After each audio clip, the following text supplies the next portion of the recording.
Hello everyone, and welcome back to the Proactive Learning YouTube channel. Today we're going to be going through GCSE Maths Foundation Tier, the 2023 paper, question 30. So let's see what the question's about. So solve the simultaneous equations, and then we're given two equations. So here, it's a solve question. So there are two main ways that we've learnt to solve simultaneous equations. The first way we can solve a simultaneous equation is by doing elimination.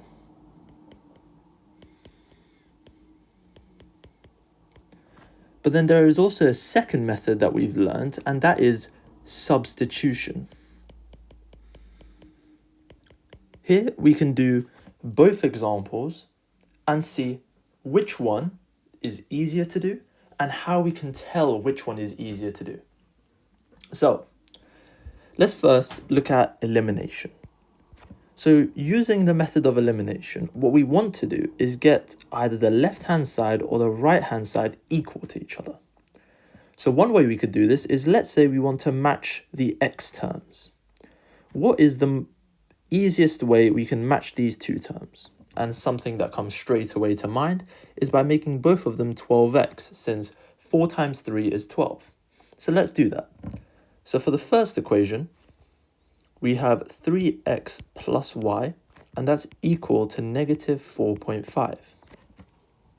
From here, to get the 3x to become 12x, we need to times it by 4. But to make sure everything stays correct, we need to times everything by 4. So 3x times 4 is 12x, y times 4 is positive 4y, and here we can use our calculator. Negative 4.5 times 4 is equal to negative 18. The next thing we want to do from here is to get 12x on its own. So we have 12x, and what's the opposite of doing positive 4y? It's taking away 4y from both sides. So if we take away 4y from both sides, the right-hand side leaves us with negative 18 take away 4y. So for the second equation, we have 4x plus 3y is equal to negative 3.5. So here, exactly the same thing. How do we get 4x to become 12x? And to do that, we need to times by 3. So we need to times everything by 3. So if we times 4x by 3, we get 12x, exactly like we want it. If we have positive through 3y and we times it by 3, we get positive 9y.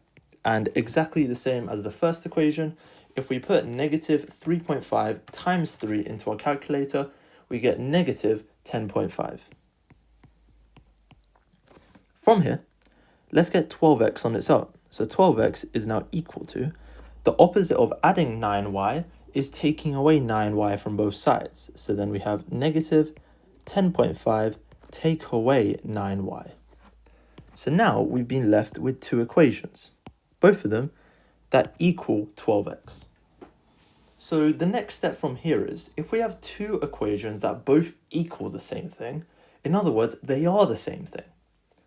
So one way you could think about it is 12x is equal to 12x, the same way 1 is equal to 1, 2 is equal to 2. But then we need to look at the right-hand side here. So negative 18 minus 4y, that is exactly the same as the right-hand side of this equation.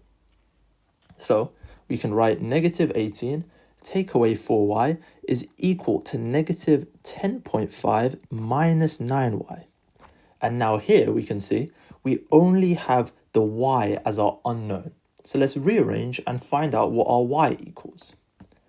So let's move all of the y's to the left-hand side. So we have negative 4y. The opposite of subtracting 9y is adding 9y to both sides. So let's add 9y. And if we then put the equal sign, we want all of the numbers on the right-hand side. So we already have a negative 10.5. But here, what's the opposite of taking away 18? It's adding 18. So then we add 18.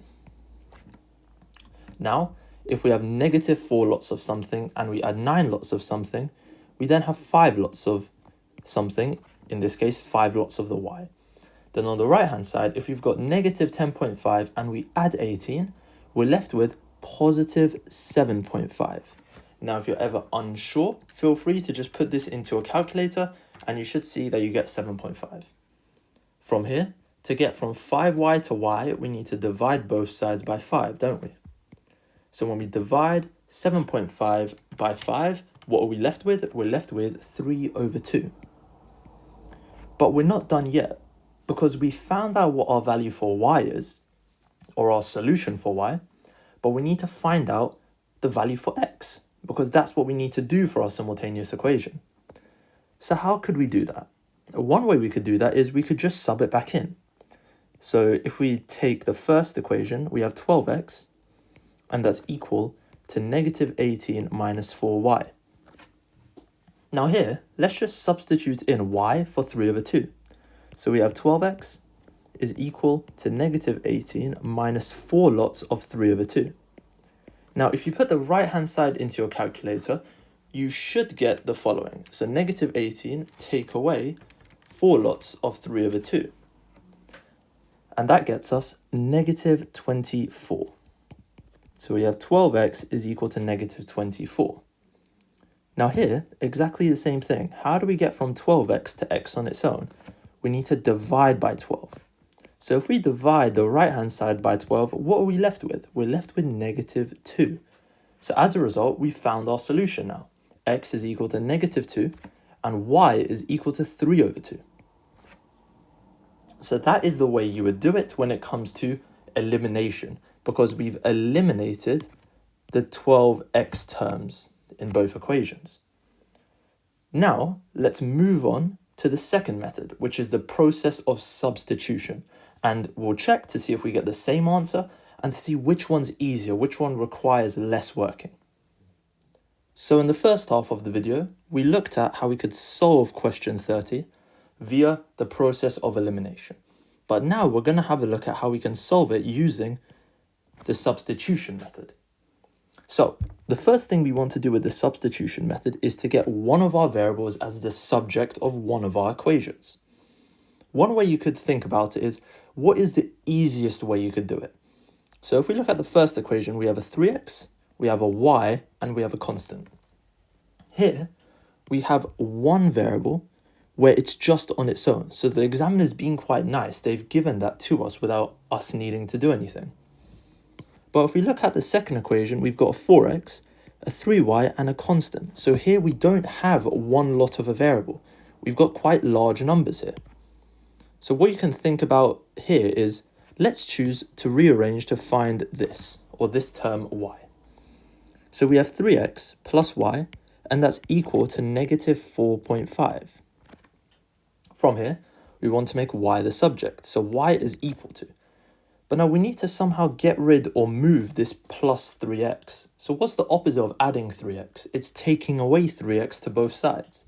So if we take away 3x to the right-hand side, we're left with the following. Negative 4.5, take away 3x. So now we know what our y value equals. The second step is to now substitute this y value into our second equation here. So if we have 4x plus 3y is equal to negative 3.5, let's substitute our y in terms of x. So we have 4x plus 3, and then instead of y, we will write negative 4.5 take away 3x, and that is equal to negative 3.5. Now from here, our 4x stays the same. Using our calculator, negative 4.5 times 3 is equal to negative 13.5, and then 3 lots of negative 3x is negative 9x, and that is equal to negative 3.5. From here, let's simplify. So we have 4 lots of x, and we're taking away 9 lots of x. So we got negative 5 lots of x, and that's equal to negative 3.5. And if we move on negative 13.5 to the other side, it will become positive 13.5. From here, let's simplify the right-hand side now. So we've got negative 3.5, adding 13.5, so we're left with 10. The left-hand side is negative 5x. So then, how do we get from negative 5x to x on its own? We divide both sides by negative 5. And as a result, our x is equal to negative 2. So we found our x, which is negative 2. But now we need to look at how we can find our y value. And the easiest way is to look back at the equation we made for y. So if y is equal to negative 4.5, take away 3x, we can substitute in our value for x because we now know what it is. So y is equal to negative 4.5 minus 3 lots of negative 2 now, because we know x is equal to negative 2. So y is equal to negative 4.5, but here we need to be careful. We've got a negative 3 being multiplied by a negative 2. Two negatives multiplying makes a positive. So we have a plus 6 here. Then our y is equal to minus 4.5 plus 6, which is equal to 3 over 2. So our y value is equal to 3 over 2. This matches our result for the previous method using elimination, which shows we're correct. So here, it's up to you to decide which method you want to use. Sometimes the question tells us which method to use, sometimes the examiner gives us the freedom to choose. So with practice, you'll know which one you find easier, which one can be quicker. Personally for me, substitution is a lot nicer because you just have to write less. That's it for today's video. Hopefully you guys found it helpful. And with that, please like, subscribe, and comment. And that will be it for today's video. See ya.